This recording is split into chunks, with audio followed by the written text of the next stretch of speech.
Okay, let's dive right into this. We're going to put one of the most fundamental laws in all of physics under the microscope. It's a rule that is so foundational, so essential, that even thinking about challenging it feels, well, it feels like questioning gravity itself. But what if there's an argument, a really rigorous one, that uses an example from Isaac Newton himself to show a stunning logical flaw right at its core? That's the exact intellectual puzzle we are going to unwrap today. I mean, we're talking about the famous law of action and reaction. This is not some obscure footnote in a textbook, right? It's a pillar of classical physics. It's literally the reason we can launch rockets into space. And, it's the reason we can walk down the street. So much of how we understand physical interaction rests on this one simple idea. Now, here's what makes this so fascinating. The challenge doesn't come from some brand new high-tech experiment. Nope. It comes directly from a thought experiment that Isaac Newton himself used to explain his very own law. And here are his words. Newton gives us this really concrete dynamic system, a horse, a rope, and a stone.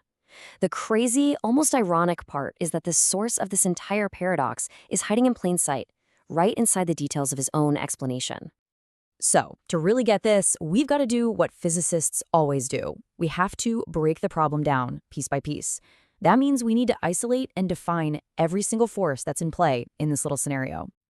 All right, let's start building the case. Think of this like a detective story. We're going to assemble the argument, laying out the clues one by one, and just see where the logic takes us. Okay, so let's get our facts straight. There are four main horizontal forces we need to track. First, F1. That's the horse pulling the rope. Then, F2. That's the rope pulling back on the horse. On the other end of the rope, you have F3, the rope pulling the stone forward. And finally, F4, the stone pulling back on the rope. Simple enough, right? And this is the foundation of the whole argument laid out on one slide. Now, premises 2 and 3 are just standard applications of Newton's third law, the action-reaction pairs. But look at premise 1. That's the linchpin. It's the interpretation of Newton's quote, saying the force pulling back on the horse, F2, is equal and opposite to the force pulling the stone forward, F3. So, from here, the math basically takes over and leads us by the hand. We start with those first two premises. If F1 is equal to negative F2 and F3 is also equal to negative F2, well then it's just a simple substitution. They have to be equal to each other. F1 equals F3. And now for the final step. We just used the last premise we have left, premise 3, which tells us that F3 equals negative F4. So we swap out F3 for negative F4 in our little equation, and there it is, the final and what seems to be an inescapable conclusion. F1 equals negative F4. Mathematically, it looks totally airtight. And this, right here, is where a perfectly logical chain of reasoning leads us straight into a paradox. It's a conclusion that seems to completely defy the world we see with our own two eyes. So what does F1 equals negative F4 actually mean? Well, let's remember what these forces are. F1 is the horse pulling the rope forward. F4 is the stone pulling the rope backward. And crucially, they're the only two horizontal forces acting. Basic physics teaches us something very, very clear. When you have two forces on a single object, and they're pulling in opposite directions with perfectly equal strength, they cancel each other out.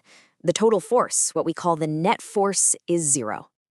So the net force on the rope, according to this seemingly flawless chain of logic, is always, inevitably, zero. Doesn't matter how hard the horse pulls. And here's where logic just slams into a brick wall.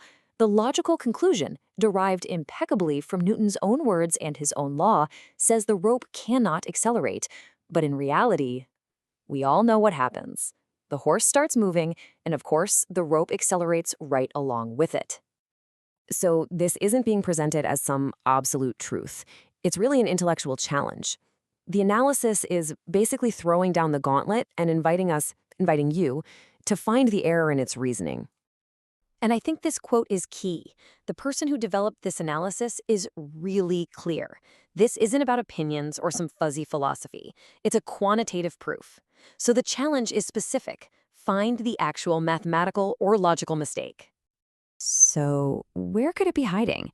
Is it some subtle, almost invisible mistake in the logical steps we just walked through?